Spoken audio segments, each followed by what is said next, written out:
айтсачы. Бізде Кыргызстанда өткөрүлүп турган органикалык мемлекет да. Biz aldığına çiğ ketiriz.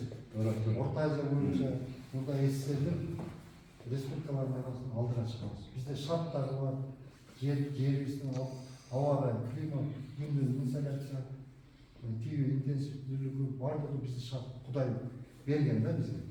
Organik alasınlar bir Anam bir yerde organik alıp biz isledon жүргүзөбүз. Ошо тиги таладагы топуракты, ушул жерде de toprak болуш керек. Себеби талада кышында болбойт эчтеке. А бул жерде болсо кышында иштей беребиз, обороты көбүрөөк болот да. Значит 4 жылдык нерсени биз 2 жылдын ичинде аткарып берүүгө мүмкүнчүлүгүбүз бар да. Анан ошону менен ушуну салып беришти. Пока даярдап коюшту. Эми биз мына кичине тоорусу эле казып туруп, удобрение чачабыз.